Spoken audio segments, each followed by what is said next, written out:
Herzlich willkommen zu der ersten Folge von Fabeladas Märchenkiste. In dieser Zeit, wo wir zu Hause bleiben müssen, die Kinder vom Kinski, die Schulkinder und die Erwachsenen, komme ich zu euch in die Stube und bringe euch die Märchen. Und zwar nicht nur heute, es gibt auch morgen und übermorgen und den Tag darauf wieder ein anderes Märchen. Ganz herzlich, bevor ich anfange, möchte ich gerne meine Kindergartenklasse vom Kindergarten Renania in Neuhausen grüßen. Ich freue mich immer, wenn ich von euch Post bekomme. Jetzt kommt ihr von mir ein Märchen über. Ich erzähle als erstes von der Bienenkönigin.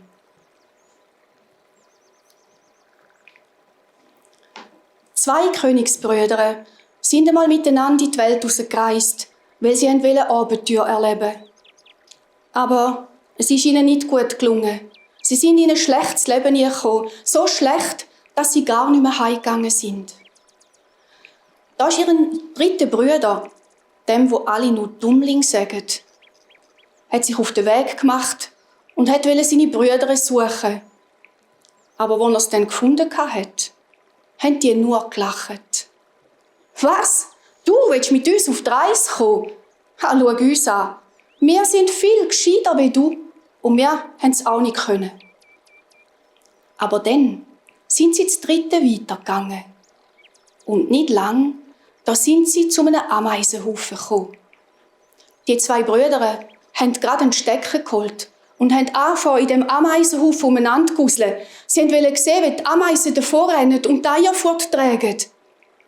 Aber da ist der Dummling gekommen und hat gesagt, «Lasst die Tiere in Ruhe. Ich will nicht, dass ihr sie stört.» Ein bisschen später sind sie zu einem grossen See gekommen. Da sind ganz viele Enten geschwommen. Und die beiden Brüder haben gerade ein paar töten, um sie zu essen. Wieder hat der Dummling gesagt, «Lasst die Tiere in Ruhe. Ich will nicht, dass ihr sie tötet.» Und so sind sie weiter unterwegs gewesen und haben mal ein Bienennest gesehen. Es ist weit oben im Baum oben gehangen und der Honig ist am Baumstamm noch runtergelaufen. Da sind die Brüder gegangen und haben gerade ein Feuer machen, um die Bienen auszuräuchern, damit sie den Honig nehmen könnten. Aber wieder hat der Dummling gesagt, «Lasst die Tiere in Ruhe. Ich will nicht, dass ihr sie verbrennt.» Sie sind wieder ein ganzes Weile unterwegs gsi. Da sind sie zu einem Schloss gekommen. Aber in dem Schloss, in der Stelle, hat es Ross gehabt, ganz aus Stein. Und sonst ist niemand da gsi. Da sind die drei ins Schloss hineingegangen und sind da alle Säle durchgelaufen, bis ganz zuhinterst. Dort hat es eine Tür gehabt, mit 3 Schlössern verschlossen. Aber in der Mitte war ein Lädeli und da konnten sie durchschauen. Auf der anderen Seite ist ein kleines, graues Männchen gesessen. Sie haben ihm gerufen. Einmal, zweimal. Es hat nichts gehört. Da haben sie nochmal gerufen. Und da ist das Männchen aufgestanden und hat die Türen aufgemacht. Es hat gar nichts gesagt. Es hat diesen 3 Brüdern gewunken und hat sie zu einem Tisch geführt. Reich deckt war der. Und die 3 Brüder haben dort gegessen und getrunken. Später hat das Männchen jedem von diesen Brüdern eine Schlafkammer gezeigt. Am nächsten Morgen ist es gekommen und hat dem ältesten Bruder gewunken und hat ihm eine Steintafel gezeigt. Auf der sind 3 Aufgaben gestanden. Und mit diesen 3 Aufgaben hat man das Schloss erlösen. Die erste Aufgabe war, Perlen der Königstochter liegen im Wald unter dem Moos. 1000 an der Zahl. Die hat man alle finden, an einem Tag. Wenn man aber bis am Abend nicht alle gefunden hat, dann wird der gesucht hat, in einen Stein verwandelt. Der älteste Bruder ist gegangen und hat angefangen zu suchen, aber wo die Sonne untergegangen ist, hat er erst 100 Perlen zusammen gehabt.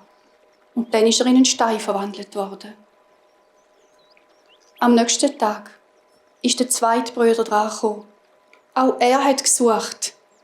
Aber am Abend hat er erst 200 Perlen gehabt.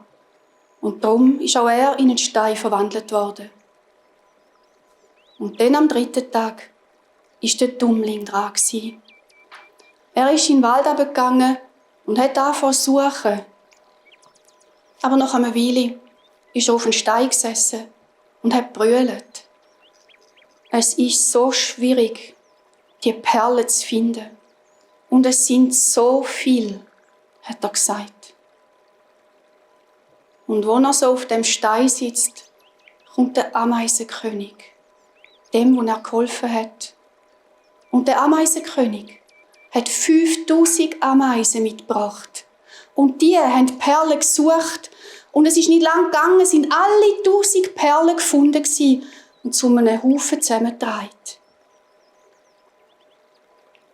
Die zweite Aufgabe war, der Schlüssel zu der Schlafkammer der Königstochter ist auf dem Grund vom See und den muss man holen. Wo der Dummling zum See herabgekommen ist, da sind Enten angeschwommen. Das sind die, die er das Leben gerettet hat. Und die sind abgetaucht und haben den Schlüssel geholt. Die dritte Aufgabe aber, das ist die schwierigste. Der Dummling musste von 3 Königstöchtern, wenn sie schlafen, die jüngste und die liebste herausfinden. Aber jetzt haben die 3 alle genau gleich ausgesehen.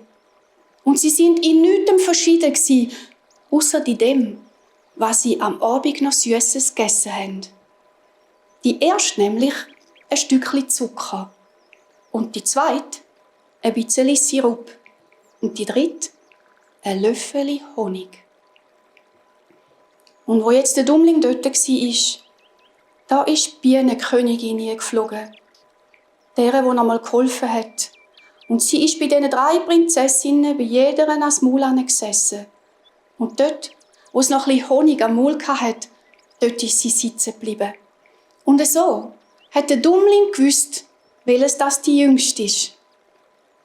In dem Moment war das ganze Schloss erlöst und jeder hat seine lebendige Gestalt wieder bekommen. Der Dummling hat die jüngste Königstochter heiraten. Er ist dann später König geworden. Und seine 2 Brüder, die haben die anderen 2 Schwestern geheiratet.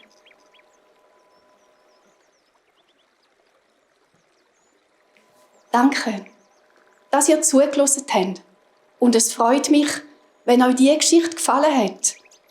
Und ich hoffe, dass wir uns morgen wieder sehen. Ciao miteinander. Adieu miteinander.